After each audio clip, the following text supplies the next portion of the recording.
పూడిమడకలోని 10 మంది మత్స్యకారులతో కలిసి ప్రస్తుతం నేను సముద్రం లోపలికి వెళ్తున్నాను.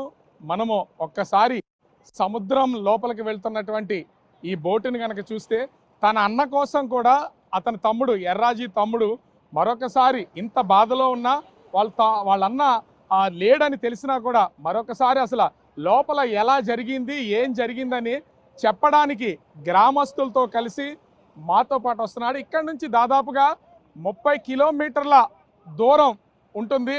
30 కిలోమీటర్ల దూరం మేము కూడా వెళ్తాం. అసలు సముద్రం లోపలికి వెళ్ళిన తర్వాత వీళ్ళ ఎలా వేటాడారు, కొమ్ము చేపడిన తర్వాత ఏం జరిగిందనేది నేను చూపించే ప్రయత్నం అయితే చేస్తున్నాను.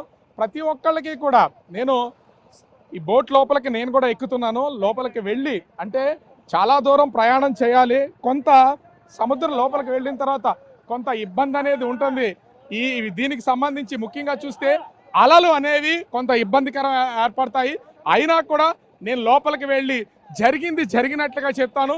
దీని మీద అయినా సరే ప్రభుత్వం స్పందిస్తుందా లేదనేది మాత్రం చూడాల్సినటువంటి అవకాశం అయితే ఉంది. నేను లోపలికి వెళ్తున్నాను. అసలు లోపల ఎలా ఉంటుందో చూద్దాం రండి. పూడిమడకి చెందిన ఎల్లాజీ ఎక్కడైతే వేటాడి కొమ్ము కోణం చేపకు బలైపోయాడో ప్రస్తుతం దాదాపుగా ఆ ప్లేస్లోకి వచ్చాం మేము. 2 గంటల ప్రయాణం తర్వాత వీళ్ళు ఇక్కడికైతే తీసుకొచ్చారు సముద్రం లోపలికి. ఇంచుమించుకి ఇంత దూరం రావడం ఒక విధంగా నాకు కూడా భయంగా ఉంది. మనసంతా కకావికలం అయిపోతుంది. ఏం జరుగుద్దో ఏంటో తెలియదు. వామిటింగ్ సెన్సేషన్ కూడా కనిపిస్తుంది. అంటే నాకు ఎంతసేపు సముద్రంలో కొంత ఇబ్బంది లేకుండా ఉంటానో తెలియదు. ప్రస్తుతం ఇక్కడ మనతో పాటు ఈ వేటాడడానికి వచ్చినటువంటి నలుగురు కూడా ఉన్నారు. ప్రస్తుతం బోటు యజమాని. ఎందుకు ఇంతకు రిస్క్ చేసి వచ్చామంటే సముద్రం లోపల వేటాడడానికి వచ్చిన వీళ్ళు లోపలికి వెళ్ళి చేపను వేటాడినటువంటి సమయంలో ఆ కొమ్ము కోణం చేప ఏ విధంగా అతన్ని లోపలికి తీసుకెళ్ళిపోయింది, అసలు వేటాడారు కదా, ఎలా వేటాడారు ఏంటి అనేది ప్రత్యక్షంగా కొంత రిస్క్ అయినా కానీ ప్రస్తుతం ఇక్కడ బోటు డ్రైవరు గేలం పట్టుకుని సిద్ధంగా ఉన్నాడు. ఒకసారి మీరు గేలం వేస్తారా? ఎట్లా వేశారు ఏంటి వేస్తూ మాకేమైనా చెప్పగలరా? చెప్పగలను సార్. వేయండి. అసలు ఎలా వేస్తున్నారు ఒకసారి కెమెరా పర్సన్ రాము గేలం వేస్తున్నటువంటి దాన్ని బోటు ఓనరు చూపిస్తూ ఉన్నాడు. ఒకసారి ఏంటి ఎలా వేశారు ఏంటి అనేది ఆ టైంలో. సో కనిపిస్తుంది కదా ఈ గేలాన్ని ప్రస్తుతానికి వీళ్ళు వచ్చినటువంటి ప్లేస్లోనే కొమ్ము కోణం చేపల కోసం వేశారు. వేయండి లోపలికి. ఎలా వేశారు? గేలానికి గోపురంగానే ఎర్ర ఒకటి కట్టి ఆ చేపలకు వేస్తాం. వేసే విధానాన్ని చూపిస్తాం. మేము చేసే రిస్క్ అంతా మీకు చూపిస్తాం మీడియా పూర్వకంగా. చూడండి సార్. అంటే మనం చూడొచ్చు మనోడు ప్రస్తుతానికి అయితే చాలా రిస్క్తో వేస్తున్నటువంటి గేలం వేస్తున్నాడు. లోపలికి వేస్తున్నట్టు దాన్ని అయితే చూడొచ్చు. ఒకసారి వేయండి. అట్లా వీళ్ళు అలా వేశారు. గేలం వేసిన తర్వాత సహజంగా చాలా సేపు ఉంటారు. అయితే ఇక్కడ నేను చూపించేది కూడా అంటే కొమ్ము కోణం చేప ఆ క్షణంలో వీళ్ళకి పడింది. ఇప్పుడు ఆ చేప పడాలని లేదు, అది కాదు. కానీ జరిగినటువంటి సందర్భాన్ని మీరు ఇలా గేలం వేసిన తర్వాత ఎంతసేపు ఉంటారు? ఇలా గేలం వేసి ఈ తాడుని పట్టుకొని ఇలా ఈడ్చుకుని వెళ్తాం. ఎంతవరకు చేపలు అయితే అంతవరకు ఈడ్చుకొని వెళ్తాం. ఒకవేళ చేప పడితే అదృష్టంతో తీసుకుని చంపుకుంటాం. లేదనుకుంటే చేప పడపోతే రిటర్న్ వచ్చేస్తాం. దాదాపు చేపల పొజిషన్లో ఒక 4-5 గంటల వరకు మేము ఈ తాడుని ఇలా కాస్తూనే ఉంటాం. అంటే మీకు చేప పడిన తర్వాత అంటే చేపను లాగారు కదా, లాగి ఇక్కడికి వచ్చిన తర్వాత దానికి సపోర్ట్ ఏమిస్తారు? దానికి ఇంకొక కమ్ము అనేది ఒకటి ఉంటుంది, పైగాలం అనేది. అది కూడా మీకు చూపిస్తాను. ఇదిగో ఈ కమ్మ అనేది దాని బాడీకి వేయడం జరుగుతుంది. ఈ కమ్మి సహాయంతో ఆ చేపను మేము దక్కించుకోవడం జరుగుతుంది. అయితే ఈరోజు ఈ కమ్మి వేసే తరుణంలో ఈ యొక్క తాడు అనేది ఆ అబ్బాయి చేతికి చిక్కుకొని వెళ్ళిపోవడం జరిగింది. నెక్స్ట్ నేను సపరేట్ ఎత్తాడు, ఇలాంటిదే సపరేట్ ఇంకొకటి పట్టుకొని వెళ్ళడం జరిగింది. అది కూడా మీకు మేము అంటే దాన్ని చూపిస్తారా ఏంటి? ఇప్పుడు అది కూడా మీకు మేము చూపిస్తాం. అబ్బాయి ఎలా వెళ్ళిపోయాడు ఏంటి అని చెప్పేసి మీడియా పూర్వకంగా మేము తెలియజేస్తాం. అంటే ఒకటి నాకు ఇది చాలా భయంకరం, నాకు భయం వేస్తుంది కూడా ఒక విధంగా చెప్పాలంటే సముద్రపు ఇన్ని అలల మధ్యన. కాకపోతే వీళ్ళకి మత్స్యకారులు కాబట్టి నిరంతరం గంగలో ఉంటారు, సముద్రంలో ఉంటారు కాబట్టి వాళ్ళు ఎట్లాంటి భయం లేదని చెప్తున్నాడు. లోపలికి మేము వెళ్తామని చెప్తున్నాడు. మరి వాళ్ళు ఎలా లోపలికి వెళ్తారో తిరిగి బోట్లోకి ఎలా వస్తారనేది అర్థం కానటువంటిది అయితే ఉంది. బోటు ఓనర్ వాసుపల్లి ఎల్లాజీ ప్రస్తుతానికైతే అతను సముద్రం లోపలికి గాలం అయితే వేశాడు. అయితే చేప పడిన తర్వాత వాళ్ళు లాగింది చూపించారు కదా, అయితే లాక్కెళ్ళిపోతున్నటువంటి టైంలో అసలు ఏం చేశారనేది అతనే ఇప్పుడు చేసి చూపిస్తానంటున్నాడు.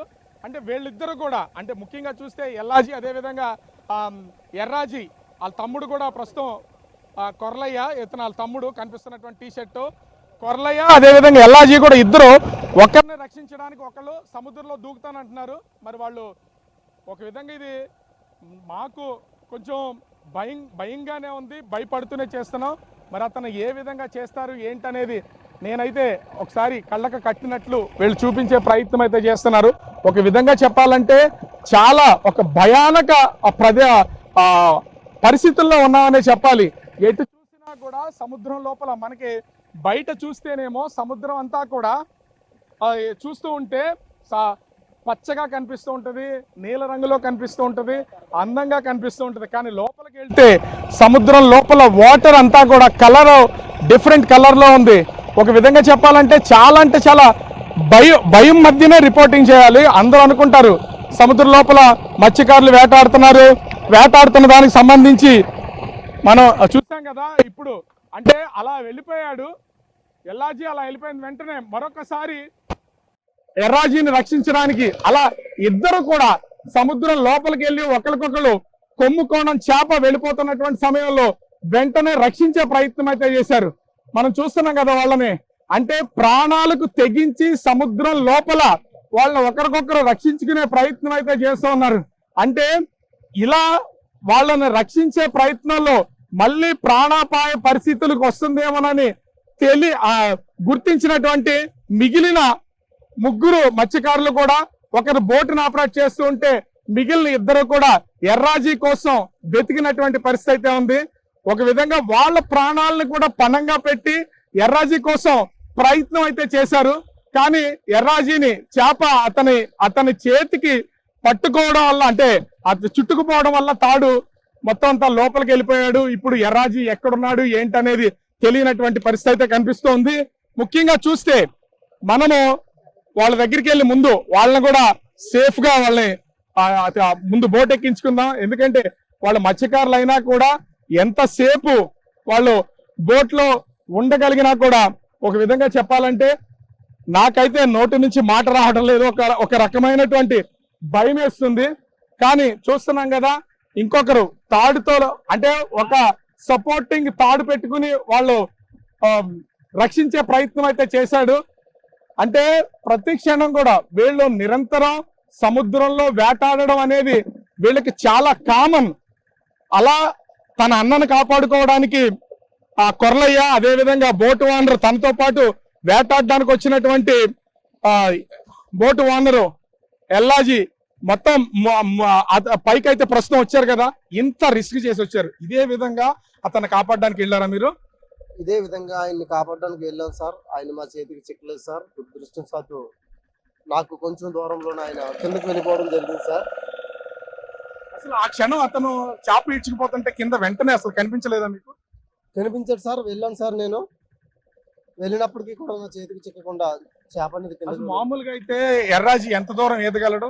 ఎర్రయ్య మామూలుగా అయితే మినిమం 1 గంట సేపు ఈత కొట్టగలడు సార్. ఆయన మంచి ఈతగాడు సార్, మంచి ఆటగాడు, బలవంతుడు కూడా. దురదృష్టవశాత్తు నా చేతికి చిక్కకుండా అయిపోయాడు సార్. చాలా రిస్క్ చేశాం సార్. సో అతను తమ్ముడు ఉన్నాడు, ఒకసారి కూర్చోమ్మా. అంటే ఇక్కడ ఇతను చూస్తున్నాం కదా, మీ అన్న కోసం ఇప్పుడు నువ్వు దూకినది చూసాం, అట్లానే చేప అట్లా మీ అన్న లాక్కెళ్ళిపోయిందా? లాక్కెళ్ళిపోయింది సార్. అలా సేమ్ ఎలాగైతే చూపించాం అలాగే లాక్కెళ్ళిపోయింది. ఎంతసేపు అతన్ని రక్షించడానికి ట్రై చేశారు మీరు? అసలు ఒక అరగంట సేపు అలా ప్రాణాలు పోరాడి లాస్ట్ కి రక్షించలేకపోయాం సార్. ఇంకా తర్వాత ఇంటికి వచ్చేసారా? చాలా సేపు ఎతికాం సార్, మా వల్ల కాలేదు. ఇంకా మా ప్రయత్నం మేము చేసాము, ఇంకా మా వల్ల కాలేదు. అసలు సముద్రము లోపల ప్రయాణం చేయడం అంటే నిజంగా ఒక విధంగా చెప్పాలంటే ప్రాణాలతో చెలగాటం అని చెప్పాలి. ఒక విధంగా చాలా భయానకమైనటువంటి పరిస్థితి, భయంకరమైనటువంటి పరిస్థితి అయితే ఇక్కడ ఉంది. నోటి నుంచి మాట రావట్లేదు, గుండెల్లో దడ భయం కూడా ఉంది. కానీ నిజంగా చెప్పాలంటే ఎల్లాజీ చనిపోయినటువంటి ఆ చనిపోయినటువంటి ఎర్రయ్య గల్లంతయ్యాడు. అతను ఎక్కడున్నాడు ఏంటనేది ఎవరికీ తెలియదు.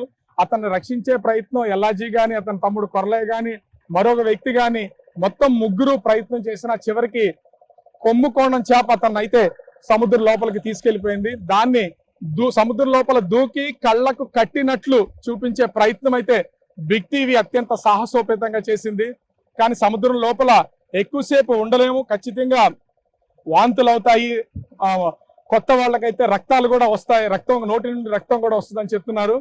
అయితే అసలు ఇలా నడి సముద్రంలో వేటాడుతున్నటువంటి సమయంలో వీళ్ళు ఎదుర్కొంటున్నటువంటి సమస్యలు, ఒకవేళ గల్లంతైనా కనిపించకుండా పోయినా చనిపోయినా వాళ్ళకి ఎట్లాంటి మేలు కావాలి, న్యాయం కావాలని ఇక్కడ ఉన్నటువంటి వాళ్ళు ఉన్నారు. నేను వాళ్ళ అభిప్రాయాన్ని కూడా నడి సముద్రం లోపలే తీసుకుంటాను.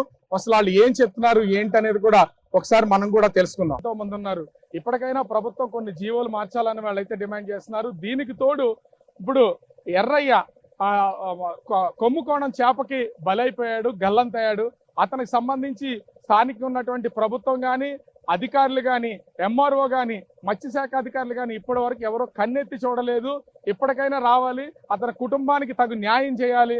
బాడీ ఎక్కడన్నా దొరుకుదేమో దాన్ని మెరైన్ వాళ్ళతో కానీ, నేవీ వాళ్ళతో కానీ ఒకసారి ట్రేస్ చేయించి మొత్తం ఆ గాలింపు చర్యలు చేపట్టాలని ఇక్కడ ఉన్నటువంటి వాళ్ళు అయితే కోరుతున్నారు. మత్స్యకారుల జీవన విధానం ఇప్పటికీ ఒక కష్టం అవుతుంది. కానీ గల్లంతైనటువంటి చనిపోతున్నటువంటి వాళ్ళ పరిస్థితి అత్యంత దారుణంగా ఉంటుంది. ఆ కుటుంబాల పరిస్థితి అత్యంత దారుణంగా ఉంటుంది. బిగ్ టీవీ దీన్ని చూపించాలనే ప్రయత్నంలో భాగంగానే అత్యంత ఒక విధంగా చెప్పాలంటే ప్రాణాలకి తెగించి మేము కూడా నడి సముద్రంలోకి వచ్చాం. ఇప్పుడు తిరిగి ఒడ్డుకైతే వెళ్తున్నాం. మరి వీళ్ళ అభిప్రాయాలు ఎలా ఉన్నాయి, కుటుంబాలు ఏమనుకుంటున్నాయి ఏంటనేది కూడా తెలుసుకుని ప్రభుత్వం వాళ్ళకి న్యాయం చేయాల్సినటువంటి పరిస్థితి అయితే కనిపిస్తూ ఉంది. ఎర్రయ్య గల్లంతైనటువంటి ప్లేస్ నుంచి ఒడ్డుకైతే చేరుకున్న వాళ్ళ బోటుని ప్రస్తుతం అయితే వాళ్ళు తీసుకుని వెళ్తున్నారు. లోపలికి వెళ్ళినటువంటి మా కోసం చాలా మంది ఇక ఈ గ్రామానికి సంబంధించినటువంటి వాళ్ళందరూ కూడా వెయిట్ చేస్తున్నారు. లోపలికి వెళ్ళినటువంటి వాళ్ళు ఎప్పుడు వస్తారా అని. కానీ లోపలికి వెళ్ళినప్పుడు ఉన్న ఆ ఉత్సాహం సముద్రంలో దాదాపుగా ఒక 2 గంటల పాటు ఉండి బయటకు వచ్చేసరికి మత్స్యకారులు ఏదో అంటే బ్రతుకు తెరువంతా కూడా సముద్రం మీద వేటాడతారు. మత్స్యకారులు సముద్రంలోకి వెళ్ళారు, చేపలు పట్టారు, తీసుకొచ్చారు, అమ్మారు, మార్కెట్లో కొన్నాం, ఇది మాత్రమే తెలుసు. కానీ సముద్రంలో మత్స్యకారులు పడే కష్టాల్ని ప్రత్యక్షంగా వెళితే అనుభవిస్తేనే కానీ తెలియదు. నిజంగా వీళ్ళలో చాలా మంది చదువుకుంటున్నా సరైన ఉద్యోగాలు లేక చాలా మంది అటు అంటే ఎప్పటి నుంచో వస్తున్నటువంటి సాంప్రదాయ వేట మత్స్యకారులుగా మారిపోయి చేపల వేటకి వెళ్తున్నారు. కానీ లోపలికి వెళ్ళొచ్చిన తర్వాత నా తలంతా తిరిగిపోతూ వాంతులు అవుతూ పరిస్థితి చాలా దారుణంగా ఉంది. కానీ ఇప్పటికైనా సరే వీళ్ళ డిమాండ్ బిగ్ టీవీ కూడా డిమాండ్ చేస్తుంది. ఎందుకంటే మీడియా పరంగా జరిగినటువంటి నష్టాన్ని పోడ్చాల్సినటువంటి పరిస్థితి. ఒక పక్కన వీళ్ళకి న్యాయం చేయాలని కోరుతూనే ప్రభుత్వానికి కూడా విన్నవిస్తున్నాం. ఎర్రయ్య చనిపోయాడు, అతను గల్లంతయ్యాడు. నడి సముద్రంలో అతని మృతదేహం ఎక్కడుందో కూడా తెలియదు. ఇప్పటికైనా సరే ప్రభుత్వం, అధికారులు, స్థానిక ఎమ్మెల్యే, ప్రజాప్రతినిధులు ఒక్కసారి అధికారులతో మాట్లాడి ఎల్ఐకి సంబంధించినటువంటి కుటుంబ సభ్యులకు తగిన నష్టపరిహారం అని ఇవ్వాలి. అతని మృతదేహం అయితే దొరికే ప్రసక్తి అయితే లేదు.